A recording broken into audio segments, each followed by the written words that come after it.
Okay, so you want to dive into this whole NFT thing? Remember, like back in 2021 when everyone was going crazy over those, what were they called? You mean like the Bored Apes and Cryptopunks? Yeah. It felt like the whole world was about to become obsessed with digital art. It was a pretty crazy time, that's for sure. Yeah. I mean, we literally saw a whole new kind of asset, like, be born right in front of us. Everyone thought they were going to get rich. A total digital gold rush, and then it just kind of went quiet. So what happened? Was it all just hype? Is there more to the story? Oh, there's definitely more to it than that. It's way more complicated than just a boom and bust. And that's what we're going to unpack today. I've got some research here, some really interesting articles you sent over. Yeah, should be good. So to get us started, let's rewind, right? Let's go back to the peak of like NFT mania. What made that moment in time so important? Well, I mean, think about it. You had Cryptopunks, these like pixelated faces that were literally given away for free, and then all of a sudden they're trading for millions. I remember seeing those everywhere. It totally challenged like how we define art and value. For sure. And then there was Bored Ape Yacht Club. Like Yeah. if you had one of those, you were basically royalty. Totally. Celebrities, influencers, everyone wanted to be part of the club. Yeah. But I think it also it highlighted how important community is in this digital age. Yeah. You know, it wasn't just about the artwork itself, it was about belonging. Yeah. Yeah. Okay. And then, of course, there's Beeple. Every day is $69 million for a JPEG. I gotta admit, the first time I heard about that, I was like, come on, seriously. I think a lot of people felt that way, but at the same time, it was this huge shift. You know, like suddenly people were taking digital art seriously. It felt like anything was possible. And it did, didn't it? But we all know that feeling didn't last forever. What happened? When did things start to like fall apart? Well, you can't talk about NFTs without talking about speculation. I mean, there was so much FOMO driving the market. Fear of missing out. Exactly. People saw others making money, and they just jumped in without really understanding what they were getting into. Hoping to get rich quick. Yep, and when the market cooled off, which, let's be honest, it was always going to, those inflated prices just completely tanked. Yeah, I remember seeing those stories, people who put their life savings into these things and lost it all. It was like, remember when Bored Apes were going for like 120 Ethereum? Right, yeah. Which was like hundreds of thousands of dollars at the time. Yeah. And then they plummeted to like 10 ETH. Ouch. Yeah. A lot of people learned some hard lessons. So speculation was a big part of it. What else contributed to this this bubble bursting? Well, like any new space, especially one without a lot of regulation, it attracted some bad actors, let's say. You mean the scammers? Exactly. We saw a huge rise in scams, rug pulls, all sorts of shady stuff. Rug pulls. Okay, now I feel like I need a crypto dictionary. What's a rug pull? Basically, imagine a group of developers, right? Right. They create this whole NFT project, generate a ton of hype, maybe even get some celebrities on board, and they convince people to invest in their tokens.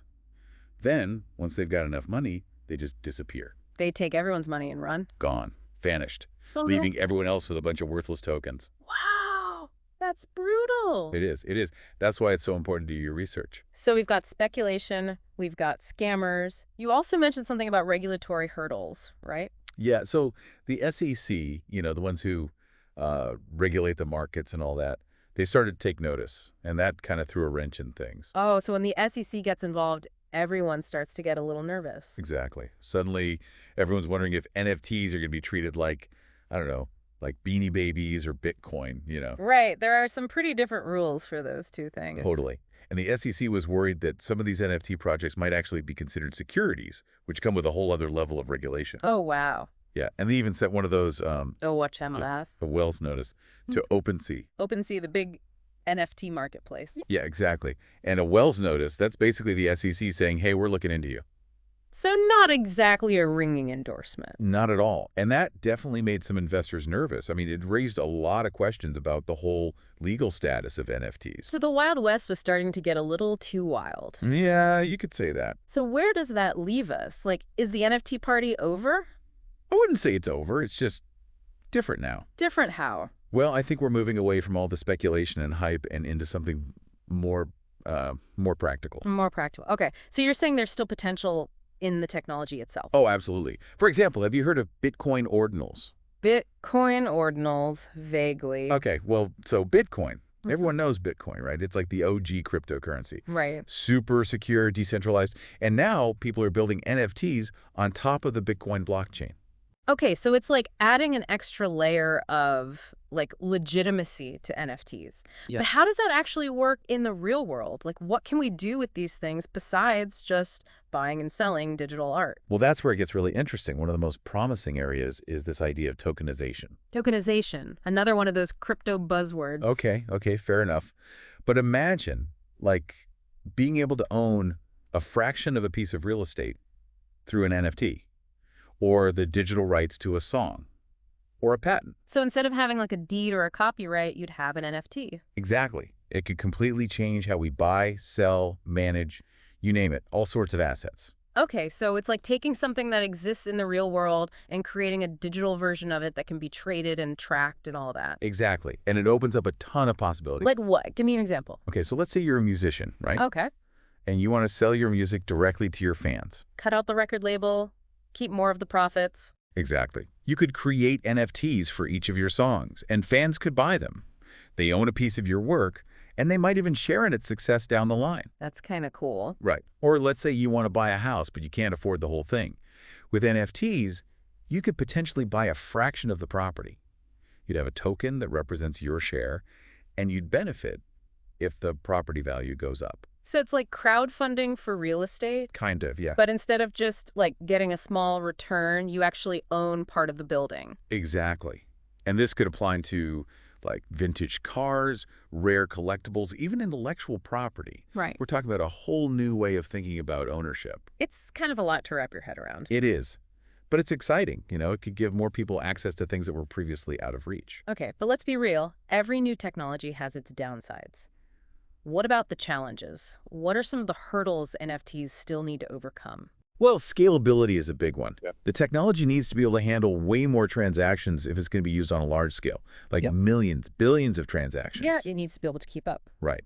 And then there's user experience. Uh, Right now, buying and selling NFTs, it's not exactly user-friendly. yeah. We need platforms that are more intuitive, especially for people who aren't tech-savvy. It's got to be like buying something on Amazon, basically. Exactly. And then, of course, there's still those regulatory questions hanging around. Right, the SEC. Yeah. So it's like, we need to solve the tech problems, make it easier to use, and figure out the whole regulatory landscape. It's a lot. It is. But like you said, any new technology has its challenges. Totally. It reminds me of the early days of the internet. Remember dial-up modems? Oh, yeah. Waiting for a picture to load, like one pixel at a time. Crazy to think how far we've come. It really is. So who knows what the future holds for NFTs, right? Exactly. Just like the internet changed how we communicate and access information, NFTs could change how we think about ownership and value, maybe even community. It's a trip.